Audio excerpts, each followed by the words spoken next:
Good morning friends, welcome to the YouTube channel advocate Amit Kumar Gupta.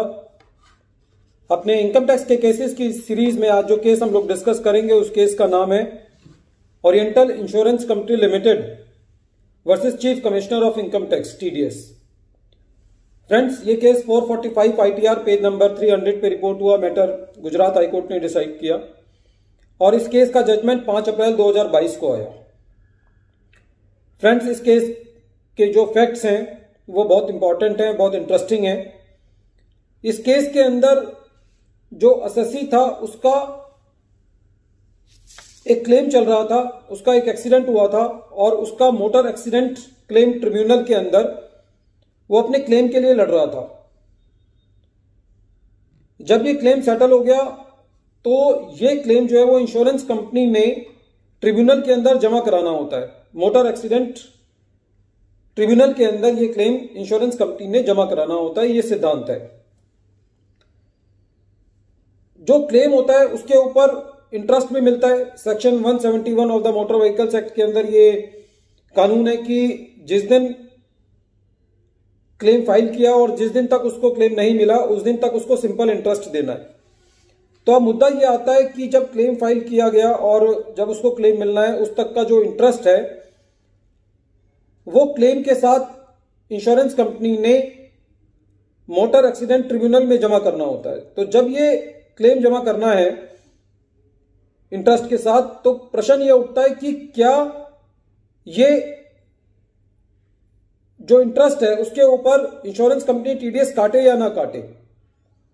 अब जो TDS का जो सेक्शन है वो है सेक्शन 194A सबसेक्शन 3। यदि हम उस सेक्शन को पढ़ें तो वो सेक्शन कहता है कि यदि कोई इंटरेस्ट दिया जाता है, if there is any income by way of interest then the TDS is to be deducted. कहने का तात्पर्य यह हुआ कि खाली इंटरेस्ट होने से काम नहीं चलेगा, यदि income by way of interest है तभी उस पर TDS काटा जाना चाहिए। इसका मतलब यह हुआ कि ऐसा हो सकता है कि कोई इंटरेस्ट तो हो लेकिन वो इंटरेस्ट की इनकम में ना आता हो, तो उस केस में TDS नहीं काटना। अब हम चलते हैं कि ये देखना कि जो मोटर एक्सीडेंट क्लेम के केस में जो इंटरेस्ट है वो टैक्सेबल है या नहीं। सबसे पहले हम देखते हैं सेक्शन 2 सबसेक्शन 24 जो कि इनकम की डेफिनेशन को डिफाइन करता है। वो कहता है इनकम इंक्लूड्स।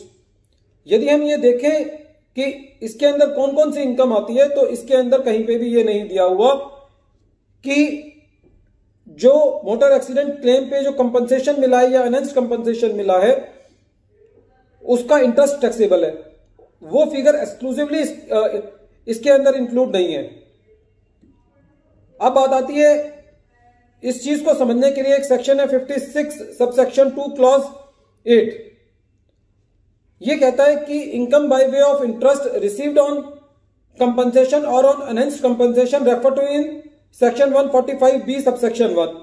कहने का मतलब यह हुआ कि यदि सेक्शन 145B सबसेक्शन 1 के अंदर यदि कोई इंटरेस्ट है तो वो सेक्शन 56 सबसेक्शन 2 क्लॉज 8 के अंदर टैक्सेबल है।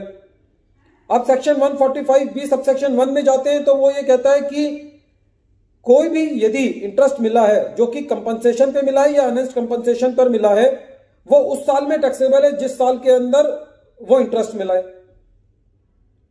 तो यदि हम सारी इस चीज को पढ़ें तो सेक्शन 56 सबसेक्शन 2 क्लॉज 8 से और सेक्शन 145B सबसेक्शन 1 से ये लगता है कि ये इंटरेस्ट जो है वो टैक्सेबल है। लेकिन यदि हम इनकम की डेफिनेशन देखते हैं सेक्शन 2 सबसेक्शन 24 के अंदर तो ना तो उसमें सेक्शन 56 सबसेक्शन 2 क्लॉज 8 का जिक्र है और ना ही सेक्शन 145B सबसेक्शन 1 का जिक्र है। तो इसी बात पे यहां जो कोर्ट है वो ये कहती है, गुजरात हाईकोर्ट ये कहती है कि जो कंपनसेशन पर इंटरेस्ट दिया गया है वो इनकम ही नहीं है, इसलिए उसके ऊपर TDS नहीं काटा जाना चाहिए, चाहे स्पेसिफिकली सेक्शन 56 सबसेक्शन 2 क्लॉज 8 के अंदर कुछ भी लिखा हो या सेक्शन 145B सबसेक्शन 1 के अंदर ये दिया हुआ है कि इंटरेस्ट ऑन कंपनसेशन जो है वो in the year of receipt taxable है, बट वो इनकम की डेफिनेशन में नहीं आता, इसलिए वो टैक्सेबल नहीं है। और इसीलिए सेक्शन 194A के अंदर इंटरेस्ट ऑन कंपनसेशन और अनेस्ट कंपनसेशन पर टीडीएस नहीं काटा जाएगा। फ्रेंड्स, ये केस बहुत इंपॉर्टेंट है क्योंकि हम देखते हैं कि जनरली जहां पे मोटर एक्सीडेंट्स क्लेम्स होते हैं वहां पे पहले ही एसएससी एक बहुत बड़ी मुसीबत में होता है, उसका क्लेम उसको एक बहुत लंबी कानूनी लड़ाई लड़ने के बाद मिलता है और उस पर भी यदि गवर्नमेंट 30% टैक्स ले लेगी तो वो एक बड़ा अन्याय है। तो बहरहाल गुजरात हाईकोर्ट के इस डिसीजन से ये निष्कर्ष निकल के आता है कि इंटरेस्ट ऑन कंपनसेशन और honest compensation in case of motor accident claim is not taxable in the hands of the assessee. Thank you, friends.